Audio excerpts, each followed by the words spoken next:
Wait a couple minutes to see if anyone is joining. Here we go. Yes, we are now live for this first live read along. Hey, hello. So we are live now for this first live read along of this book, Hey, Girl, Woman, Other.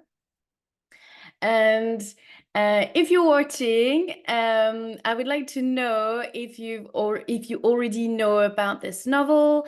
Have you read it before, or if not, or if you haven't?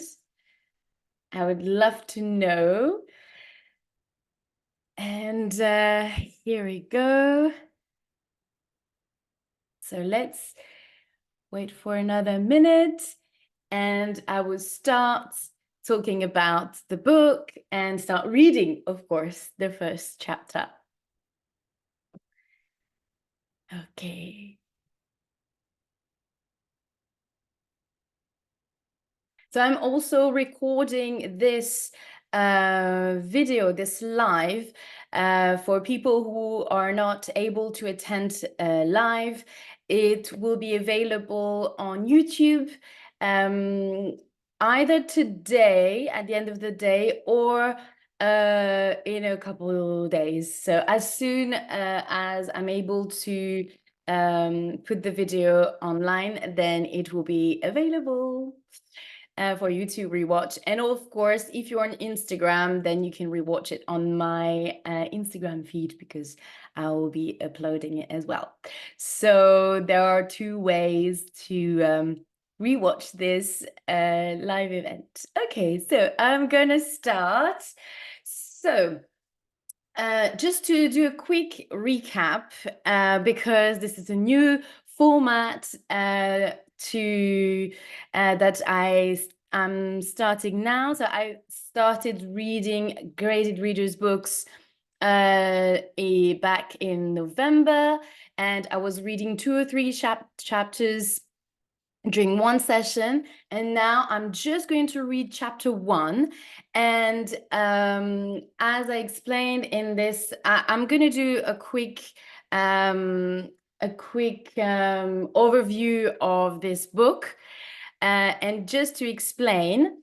So this is called No, I Haven't. Thank you for reading. Oh, thank you so much.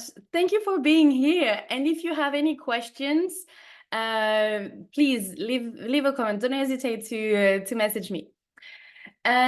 So as I was saying, yeah, so this is called a graded reader book.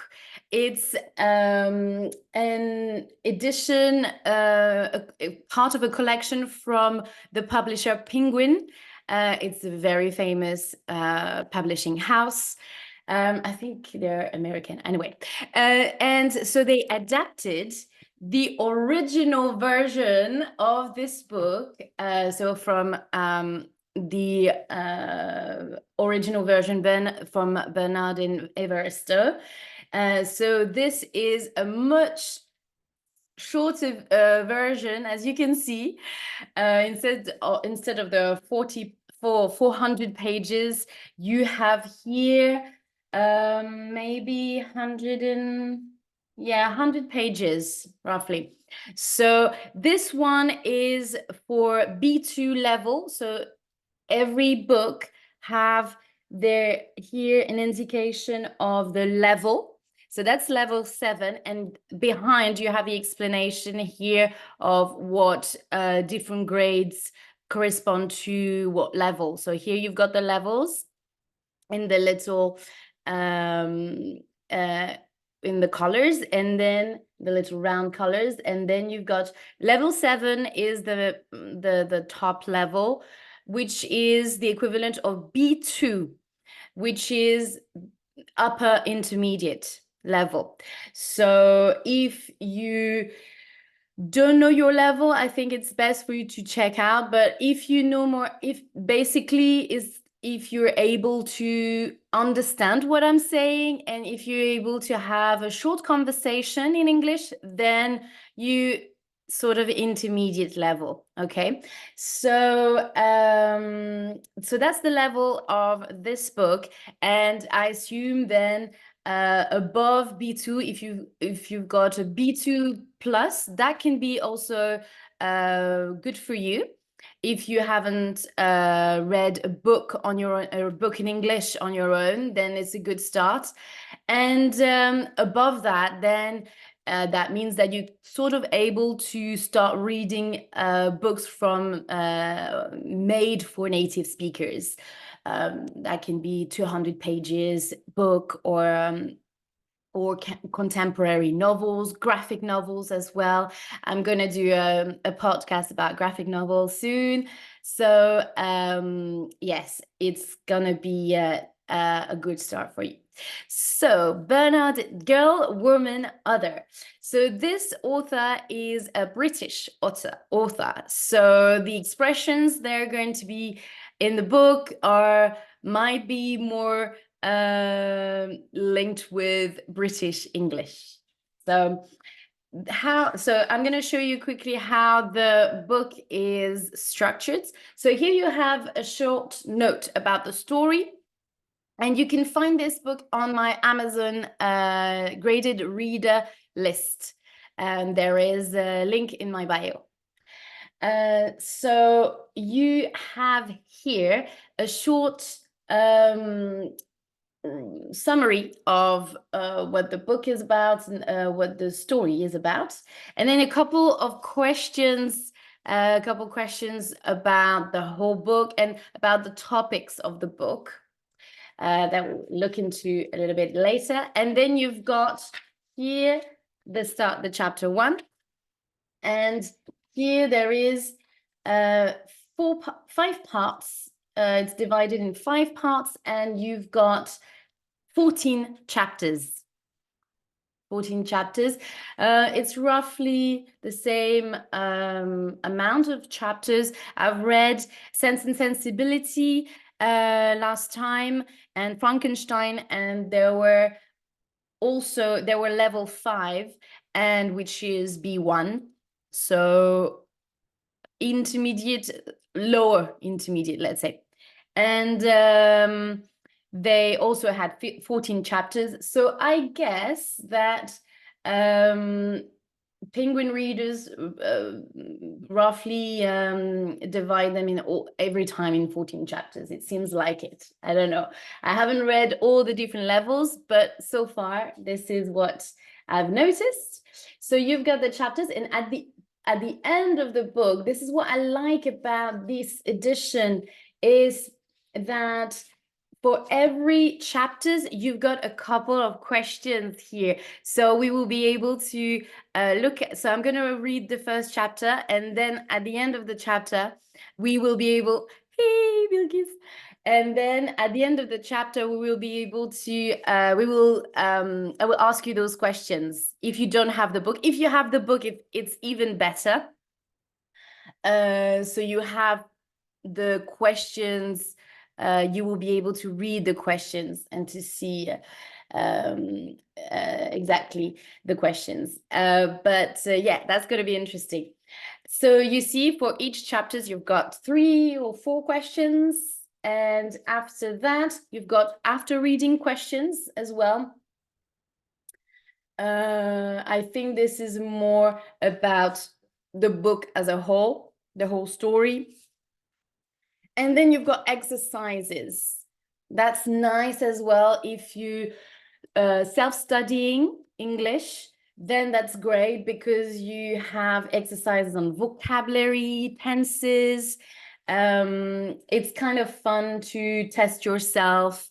And on the platform, so in each book, you've got here up a code for each book, and that means that on the penguinreaders.co.uk, you will be able to see the answers of your of those exercises of those questions, because I don't think you've got the answers in the book. No. Yeah. Questions and exercises. Key for all questions and exercises can be found on the website. Hello, Carmela. So after that, so you've got the exercises, questions, yeah, and it's also all the grammar exercises are correspond to each chapter. They're linked to each chapter, so it's very well made. I wish we had the same thing for learners of French, because I've had a look online, and for French learners, there are some books available out there, but I'm gonna have to test them as well, because French is also something that I would like, the reading in French as well, something that I would like to do for people who want to learn French. And I think that it's very well made. And after that, you've got project work. So that can be very useful if you're an English teacher. You've got 6 type of final task, or whatever, final project, whatever you call it, at the end of a whole module of about the book or any topic related to the book. And then you've got essay questions. Because it's a B2 level, I guess that they assume you're able to, I think it's a good way to practice for an exam. If you've got students who have a written exam in English, then it's a great way to practice essays. And you see that there are 500 words. They say, but you can adapt it, of course. And there is a question like, which chapter did you find the most powerful, and why? What did it teach you? So these types of questions. What did Girl, Woman, Other teach you about feminism, sexism, and racism, and how they can all link together? So yeah, so many deep, thoughtful questions. Yeah, so that's about it about the tour of this graded reader book. And now I'm gonna give you a little bit of insight about the author and the story. Here we go. So Bernardine is an award-winning author who writes books exploring different topics about Black people and their lives. Girl, Woman, Other is her eighth book. So she already wrote 7 books before, and it's really with this book that she broke through, and she got to be known really. She got to be really successful after the release of this book and the Booker Prize, because she was awarded with the Booker Prize with this novel. So this is a very powerful novel. Girl, Woman, Other follows the lives of mostly Black female characters over several years. Several years, it's many years. Several means many. Some characters in London, some characters live in London in areas with high numbers of Black people. Other characters live in the north of England in areas where not many Black people live. Many characters have family in other places like Nigeria, the Caribbean, Ethiopia, and South Africa. Some of the topics explored in Girl, Woman, Other include racism, feminism, slavery, education, politics, sexuality, and transgender issues. So there's so many topics. in this novel. And this is one of the reasons why so two reasons why I chose this book is because first, the author is a woman. She's a female author. And second of all, it talks about feminism, and the characters are women mainly. So these are the main reasons why I chose this book. So I love it. And you also have in this book all the very important words are in bold here. And you can find those words right at the back in the glossary here. So, and you're going to have a short description here in English as well, of simplified way to talk about, to describe the book. So, for example, you've got the word racism, believing that some races, group of people who may have some of the same things, like their history or parts of their look like, are better than others. Yeah. So, for example, that's a way to describe racism. But I guess if there is a word that you don't understand, or if you want me to speak more slowly, let me know. Let me know.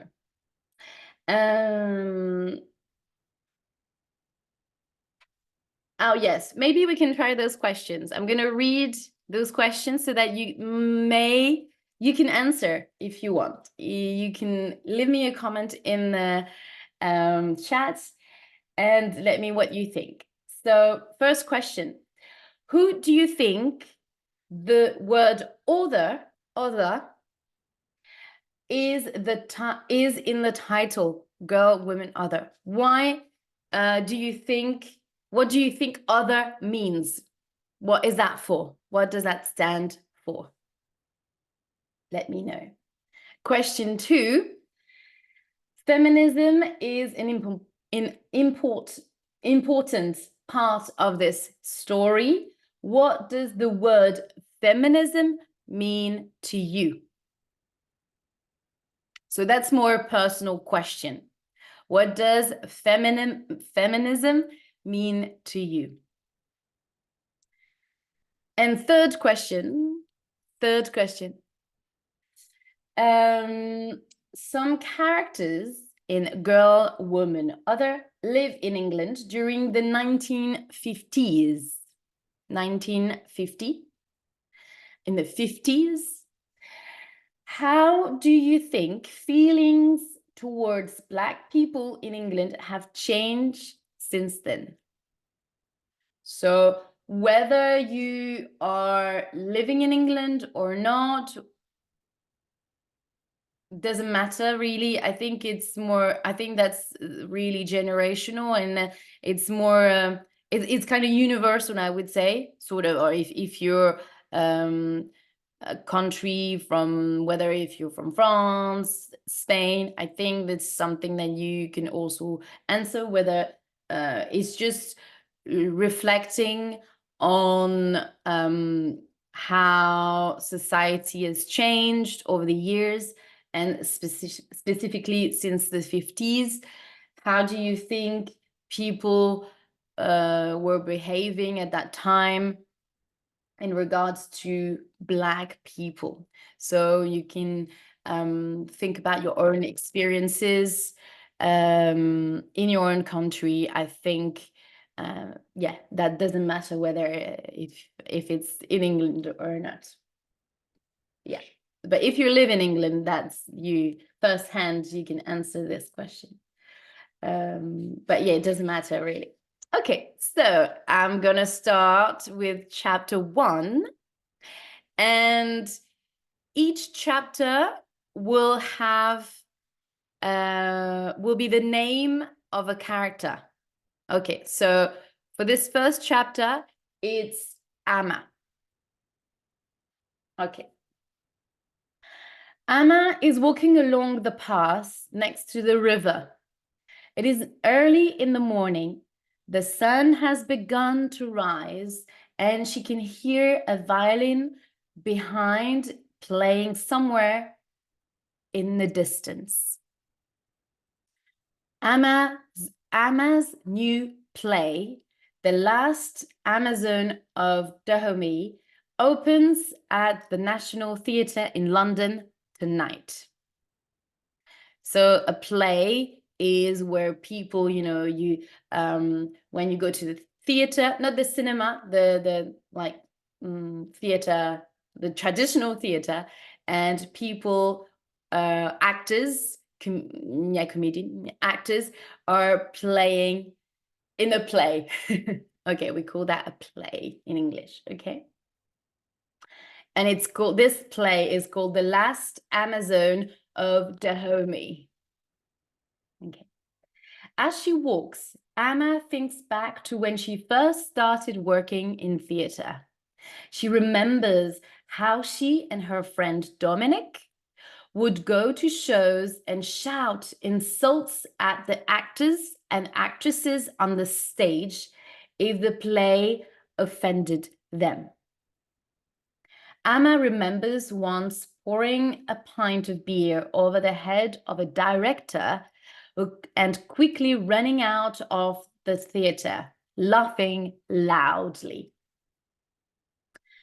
When she was younger, Amma had found herself on the outside of what was popular in the theater world. She was lesbian. She was a black lesbian, and for a long time, she felt like she did not fit in with the people around her. But recently, things had started to change. Okay. So there is a lot of expression like fit in, which is in bold in the text. Fit in, if it's something that you don't understand, let me know. Fit in is this idea of feeling like you belong there or feeling comfortable in an environment. Yeah. So let me know if it's not clear and I can explain further. In the text, in the glossary, what do they say? Fit in. You belong to a particular race. That's the idea. Or accepted by them. They're similar to them. Yeah. Yeah. It's the idea of being accepted in a certain group. Yeah. And then, yes. Okay, let's continue. 3 years ago, a woman was named the artistic director of the National. And after so many years of being on the outside, Amma had received a phone call from her. Okay. Hello, Amma, she said. I love your new play. I want to show it at the National. The National is a very famous theatre I think it's in London. I think this one is happening in London. It doesn't say yet, but yeah, I think National Theatre. Yeah, it's in London. Yeah. I love your new play. I want to show it at the National, and I want you to direct it too. Amma walks towards the National and remembers how she felt when she first walked through its doors many years ago. She had expected to be kicked out as soon as she arrived. Back then, people wore their smartest clothes to the theater, but not Amma. She had dressed casually in jeans and hats and large jewelries in clothes that matched her personality and revealed her politics and sexualities. So you can imagine maybe she had like little pins, or maybe about LGBT, or you know, and I did. She wore special buttons on her clothes to show people that she was a lesbian. So she was probably wearing one of those flags, pins, or something. LGBT flags. Amma's style has changed since then, but it still makes her noticeable in a crowd. A crowd is a place where there are lots of people, especially in whether if it's in the street or in a room. Yeah, crowds, it's many people. She wears trousers with patterns on them, bright shirts and coats, and has even colored her dreadlocks blonde. Dreadlocks, I think that's because in French we use that word as well, dreadlocks. We don't pronounce the S, but I think this is sort of international. So I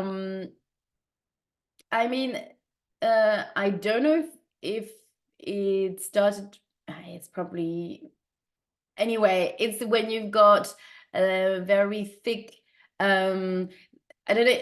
I've seen people who are not black wearing having dreadlocks, but yeah, it's when you kind of having a lot of hair tangled between them, and it's become very big. So that's dreadlocks. How do they describe it? Let me check. Because it's in bold as well. Dreadlocks, a way of wearing your hair long and twisted, turning around each other pieces. Yeah. And it's like big plaits, but it's not really plaits. They're like all tangled. I have no idea how they do it, but yeah, it becomes very big. Her daughter, Yaz, recently told her that her daughter Yaz recently told her that she has a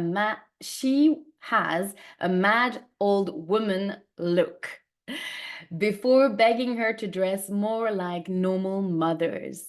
So Amma has a daughter called Yaz with two Z. Um, and she doesn't seem to like her mom's look. Amma pauses her walk to light a cigarette. She's nervous about tonight. She has written and directed plenty of plays in her career, but she is still worried. What if she gets bad reviews? What will people say about her? Reviews is when it's a critique. It's when you've got a journalist, a blogger talking about your play and giving their opinion about your play or your art, basically. So it's a review.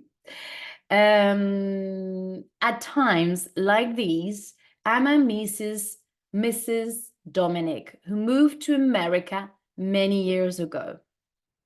Amma and Dominic met in the 1980s at an audition and quickly became friends after they realized they both hated having to try for parts in plays where Black people had to be slaves or servants. And this is also something that Black actors, American Black actors have spoke about as well. Or you know, any type, but because we're talking about Black people, it's often and also when you see big movies like 12 Years of Slaves, and I think it's that film where Lupita, I forgot her last name, she got really famous with this film. Unfortunately, it's again about slavery, but the film is amazing. But it's often through this kind of films that a lot of Black actors got famous. And luckily now things are changing, and now people get to be discovered with different Black people are able now to play uh, more diverse roles, and that's very that's a big that's one of those generational this is where you see that there are things that have evolved since the 50s, so, and or the 80s. So yeah, that's great. Okay, so back to the story. Look at me, said Dominic. Do I look like I should be a slave or servant? Hello. Amma shook her head. Can't they see I'm a goddess? Dominic shouted. Dominic was tall, beautiful, and cool. She wore leather clothes and kept her hair cut short. After the audition, Dominic and Amma went to a cafe and told each other about their lives. Dominic was a lesbian like Amma. She was born in Bristol and had 9 brothers and sisters. She was the oldest. When she was 16, she moved to London to try and become an actress. Life was difficult for her at first. She did not have anywhere to live, so she lied and told a government worker that she was running away from her violent father. Ooh, the government gave her a flat after that. I did what I had to do. That's an interesting, we could, let me think, let me know what you think about that, and I will continue reading. But that could be something that can trigger something with you, or that we could kind of, that could be a little bit controversial to think about. But let's see. I did what I had to do, said Dominic, and nobody got hurt. My father never found out about the lie. Well, she got lucky. But yeah, it's interesting what she says here. I did what I had to do. And sometimes that implies saying a little white lie, not like a lie that implies a big, like very damaging consequences. It's a lie, true, but it's also a lie that she needed to, that she had to say, but she, because it was her survival mode. She was in a survival mode, and I don't know if you've been in that situation, but sometimes when you feel trapped, or when you're in a desperate situation, sometimes, or when you, but well, you say something that is not really true. Yeah, I guess she didn't have any other choice instead of living in the street. So let's continue. Let me know what you think about it. After she got her flat, Dominique decided it was time to educate herself in Black history, politics, and feminism. When she eventually went to drama school, she was the only person of color in the whole school. I challenged them. Yeah, and I would like to think about. I would like you to think about how she could feel. How she would feel. How do you think she would feel being the only kid in the school the only Black kid in the school, and if you've ever been in that situation, and or whether if you're Black or if you're the only, I don't know, girl, or I don't know, with the only person in the school who comes from a different country, for example, or the only adult, as in your adult life, the only woman in the room. How do you think you would feel? How do you think she would feel in being the only different person in the room? Yeah, so that's maybe something that you could think about, and what kind of feelings you could have. And when you're an adult, it's not easy. Often it's not easy, but think about when you're a kid, how that could be as well, how challenging that could be as well. Okay, let's continue. When she eventually went to drama school, she was the only person of color in the whole school. She wasn't a kid, sorry. She was an adult, sorry. I challenged them on everything, said Dominic. I asked the difficult questions like, why can't male parts in Shakespeare be played by women? Because the opposite was completely valid, even at the Shakespeare time. Male were playing female's character.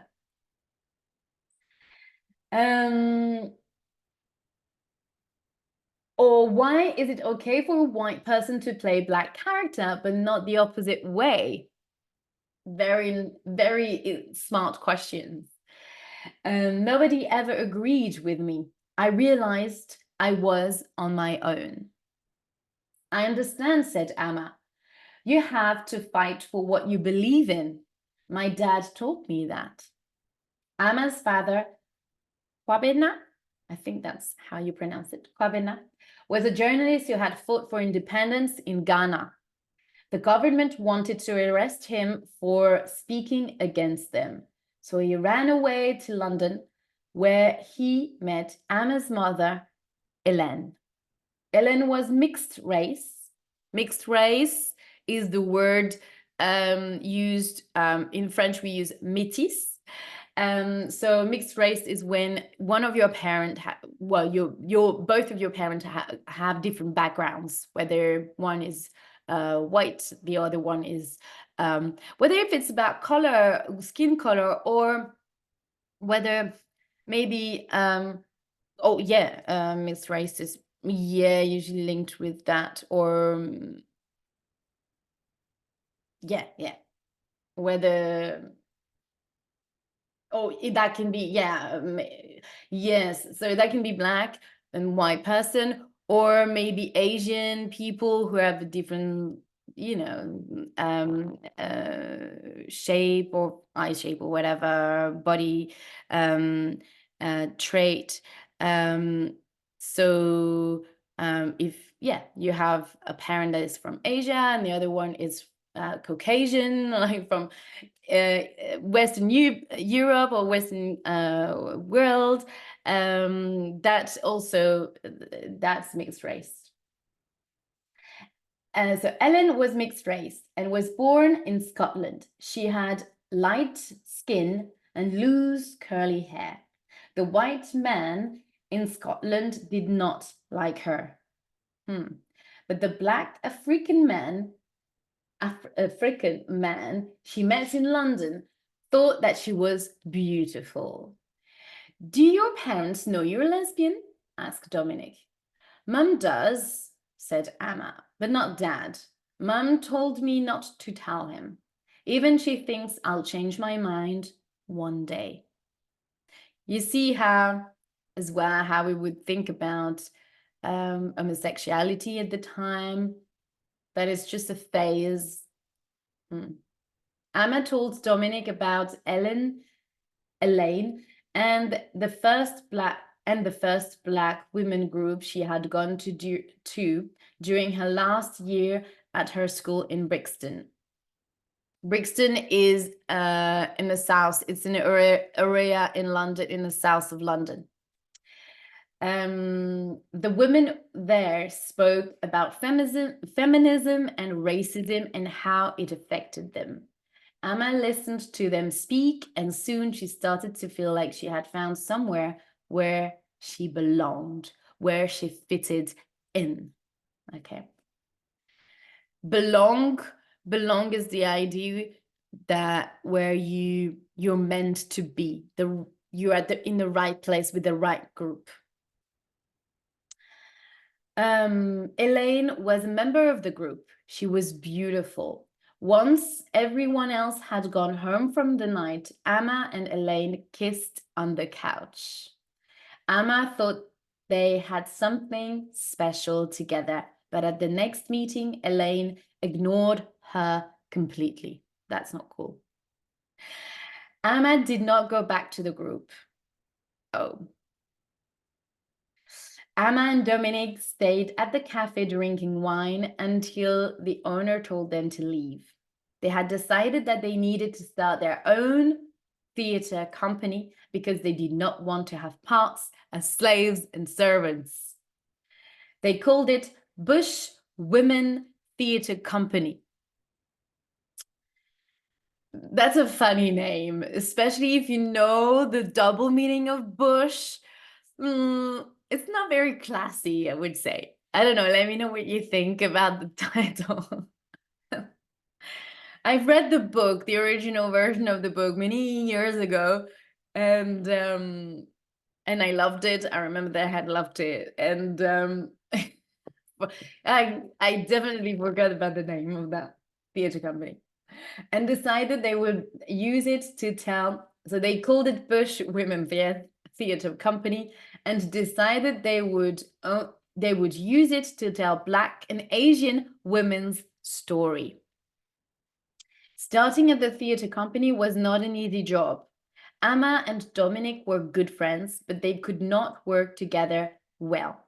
Amma upset Dominic when she was late to their planning meetings, and Dominic annoyed Amma when she did not deliver her scripts on time. The scripts is, you know, the text of a play. We need to work together better, said Amma on one evening. She had invited Dominic to her home for a meeting.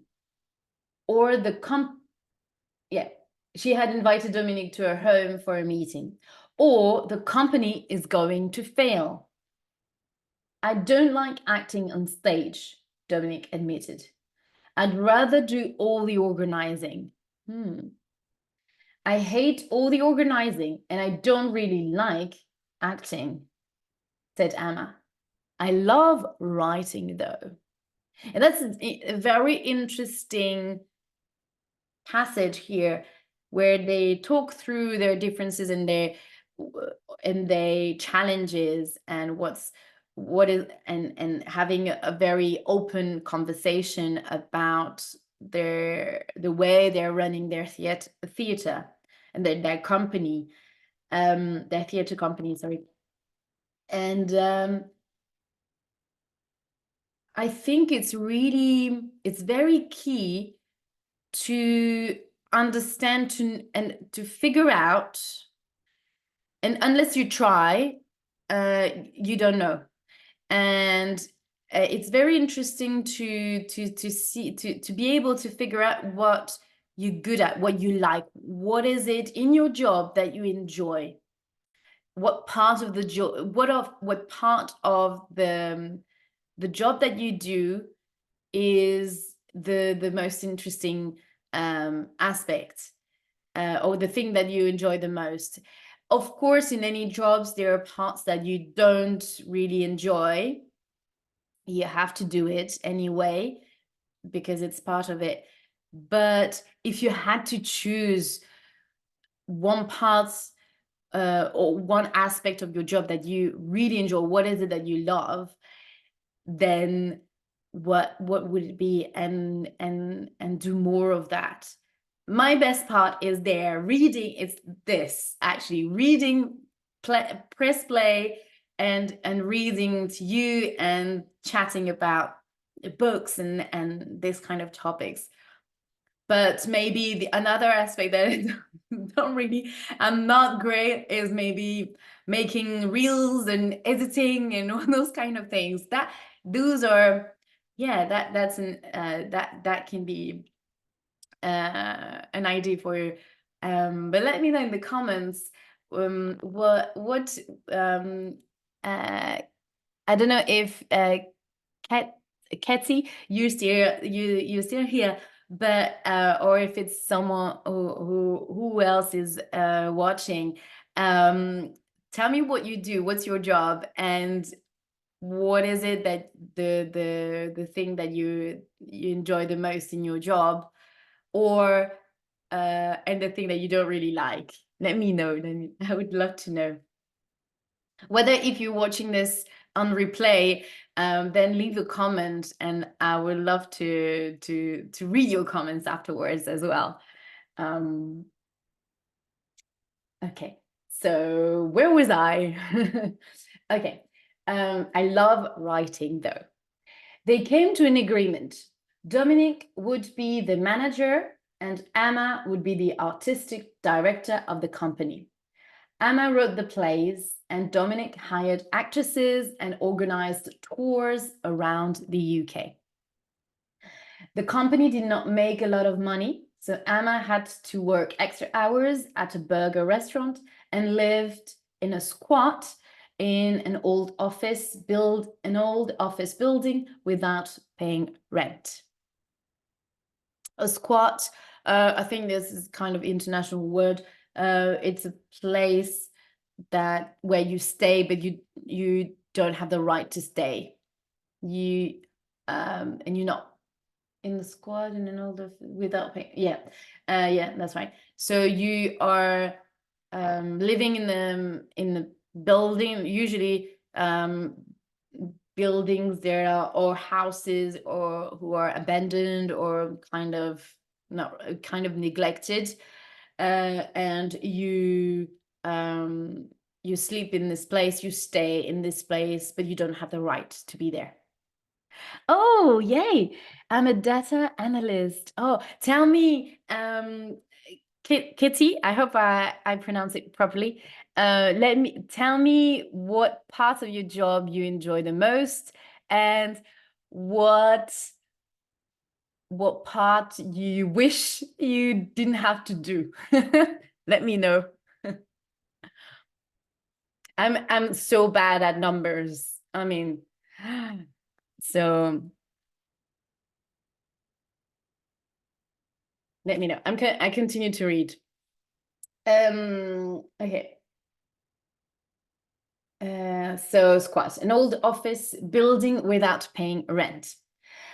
Amma did a lot of dating while she lived in the squat. She did not have a favorite type and dated all kinds of women. She did not care about their age, their skin color, their religion, or anything else. She sometimes dated more than one person at the same time, and never felt she wanted a normal relationship. For Amma, being with one woman was like being in a prison.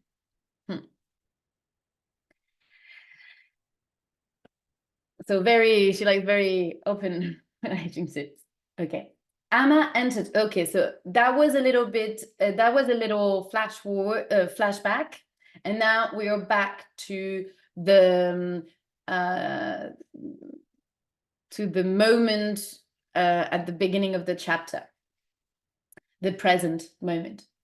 Amma enters the National and walks onto the stage.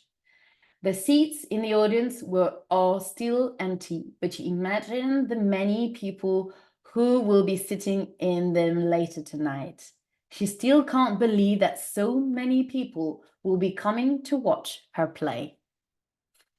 The Last Amazon of Dahomey is a play about women fighters in the 18th and 19th century who protected the king because the men could not be trusted not to try and kill him. I like to analyze and I don't like to make phone calls. Oh, yeah. That's tricky, especially sometimes. I don't know if you have to maybe give reports, or maybe especially when sometimes it's not a good news, or I don't know, or if it's like or if you have to sell people who are selling on the phone. It's so this is a tough job. I don't know, when you have to call people. I think it's like marketer, I don't know, phone marketer. I don't know the name of that type of jobs, but when you have to call people and sell stuff, oh my God, this is something that because I mean, this is when you have to give hundreds of calls in one day. I don't know about the type of calls that you have to give, but um, when it's not a good news, or I don't know, it might be a bit tricky to announce something to a company, or yeah, it might be a bit tricky to, yeah, it's not easy to, it means that you have to put yourself out there every time you get on the phone with someone. So it's a little bit like here being confronted to people and sometimes to their reaction. Yeah, you have to be tough. Yeah. Okay, let's continue. The Last Amazon of Dahomey, oh yeah, is a play about women fighters in the 18th and 19th century who protect the king because the man can't be trusted, and not to try and kill him. The women lived together and were not allowed to have relationships except with the king. Oh, that's an interesting way to live. When Amma first learned about them, she immediately decided the women must have been sleeping with each other, because wasn't that what happened when the sexes were separated? And the idea of her play was born. Amma wishes Dominic could have come from America to see the play. Amma wrote it 10 years ago, and Dominic was the first person to read it. Sometimes Amma cannot believe it has taken so long for The Last Amazon of Dahomey to get to the stage. Once, after being rejected by every theatre company, she sent it to because the play wasn't quite right for them. That's in speech quotes.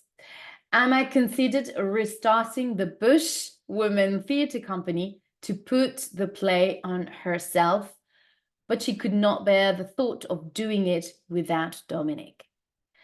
Dominic will not be here tonight, but Shirley, Amma's oldest friend, will be. Shirley and Amma have been friends since school, and Shirley has been to every one of Amma's plays since they were teenagers. They became friends because Amma and Shirley were the only two brown girls in their school. Amma and Shirley were very different people, but they liked each other. Shirley did not care that Amma was a lesbian, and Amma did not mind that Shirley was a little doll. Doll, D-U-L-L, means that kind of boring, or yeah, doesn't not very interesting person. Yeah, that's not nice. She's a good person, Amma would say, whenever any of her other friends called Shirley boring and questioned why Amma invited her to events. I think that, and this idea of, sorry, and this idea of being dull, tell me what you think if anyone told you that you were dull or anything like that, or criticized you for who you were, because I think, or who you are, I think that saying that you're dull, it's so uh, it depends so much on your own perspective. Why you're dull for someone, maybe because we can see that Amma is someone that is very colorful kind of person, very lively. She's into theater, and you can kind of picture her character and her personality being full of ideas and everything. But sometimes you opposite attracts, you have this say. And maybe that the actual fact that, well, she says she's a good person, but the idea that Shirley is the complete opposite of her, it's something that actually Amma is maybe looking for in friends, and maybe this having this opposite side or in a friend is can give you a different perspective on things. Having someone in your group of friends that is very different from you can also be so enriching. Tell me what you think, and if you have this kind of friend who is so different from you, but somehow you connect, somehow things click, and also you might have similarities. You have similar interest, I mean, in on some levels. So and somehow the relationship stick or through the years. So that's so interesting. I have friends who are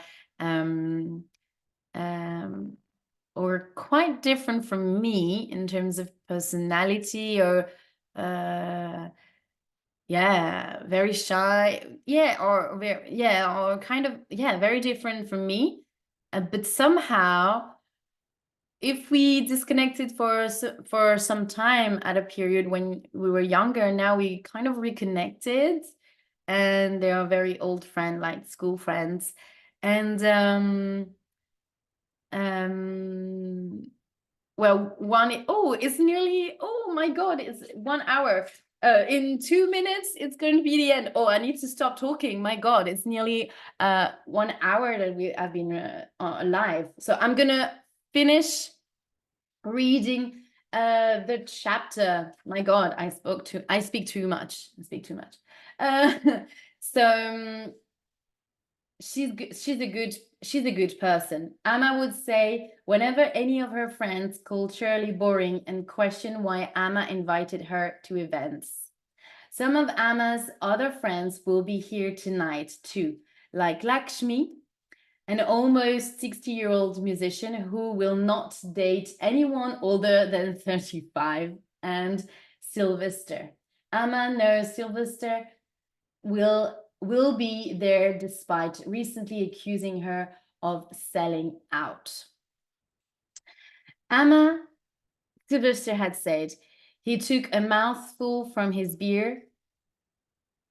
You should be performing your plays. He took a mouthful from his beer.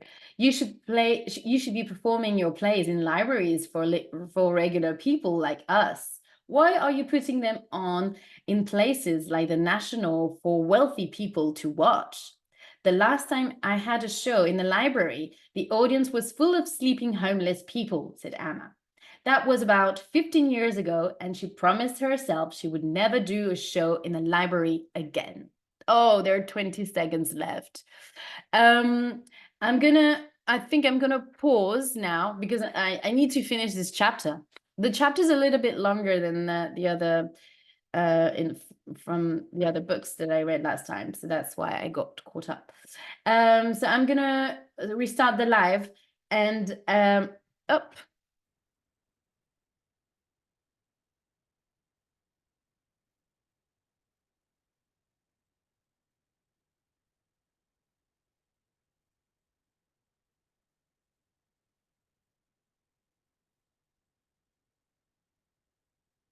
Up.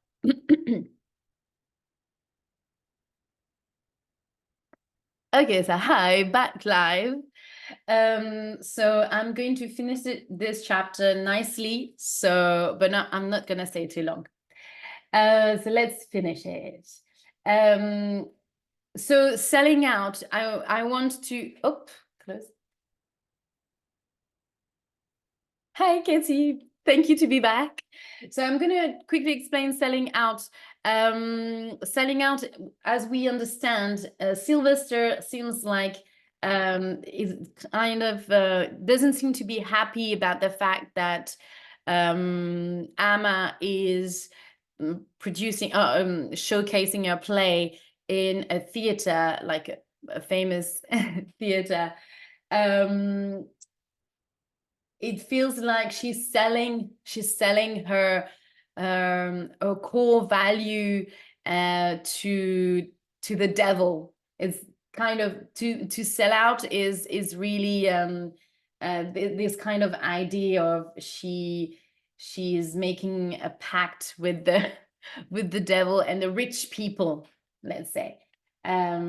So yeah, that's why he's talking about the library thing. And Amma disagree completely with him. Sylvester did not care. This was about 50, yeah, the last time I had a show in the library, the audience was full of sleeping homeless people, said Amma. That was about 15 years ago, and she promised herself she would never do a show in the library again. Sylvester did not care. Admit it, Amma, he said. You're not the same woman you used to be. You've changed. Anna, let me know if someone told you if you change a career or you moved to, I don't know, you had a big change of life and someone said to you, oh, you've changed. And how did that make you feel and how did you react? That would be very interesting. Because obviously we all change. It's part of life. And if and it's yeah, it's part of who you meet and what kind of experience that you have that makes you change. And it change is good. What change could not be a good thing, you know? And um and sometimes when you change, you've got friends who are going to change with you or support you in your change.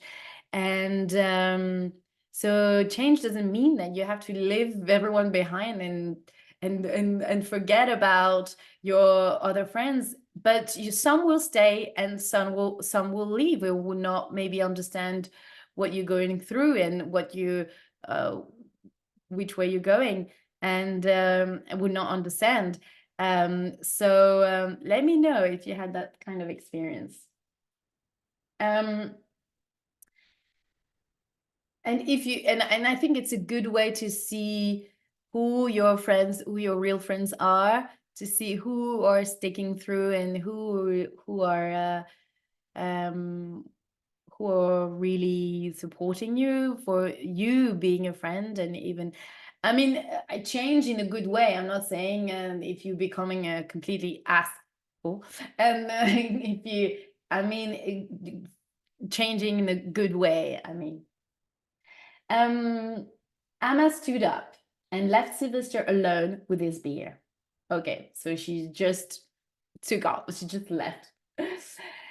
She walked back to her home that she inherited from her parents after they died. Inherited is that she become the owner of the house.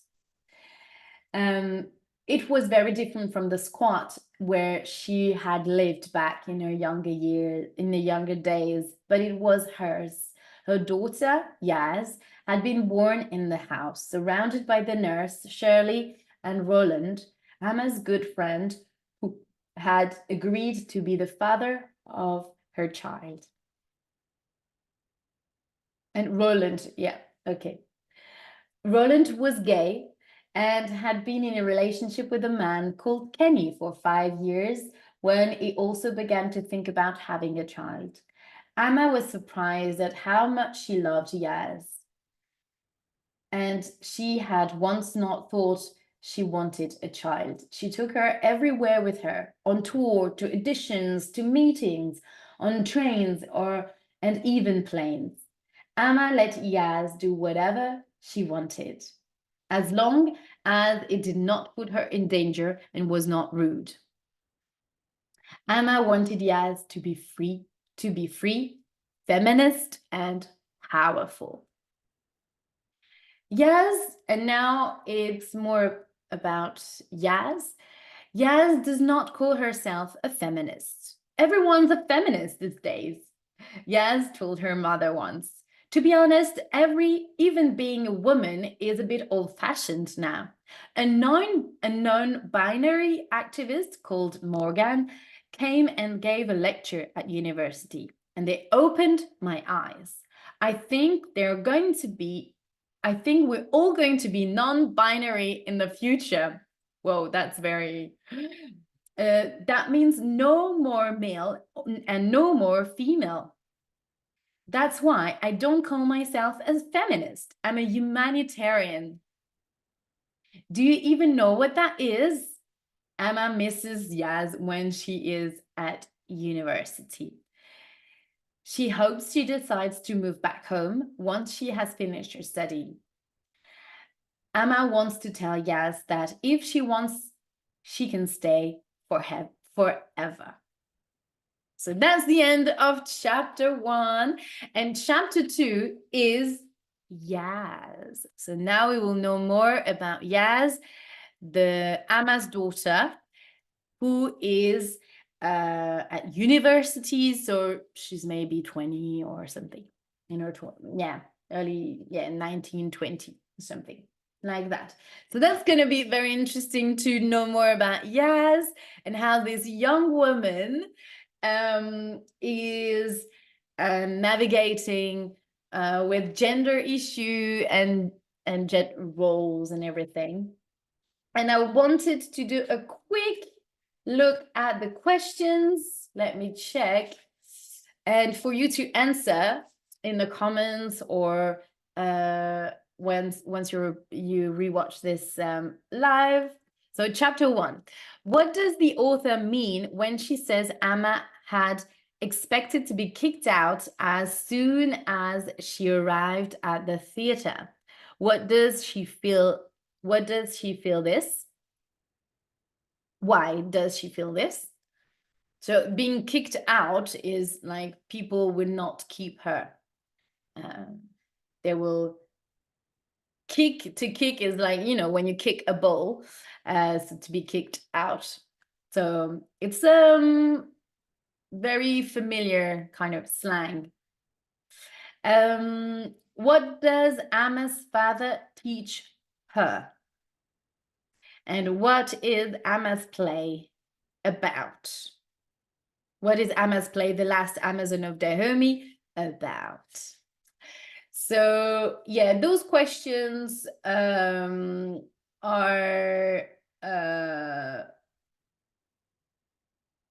very are kind of questions that we will that you can discuss for quite of time, and now I don't have much time. We don't have enough time to discuss those questions, but you can think about it anyway. And I hope anyway that you enjoyed chapter 1. Katie, thank you for sticking along. Thank you so much for attending this live. Oh, thank you. Thank you. My pleasure. Yeah. I hope that you enjoyed and that you will be able to be there. So today it was exceptional that I did the live at 9 a.m. CET. Tomorrow it will be at 2 p.m.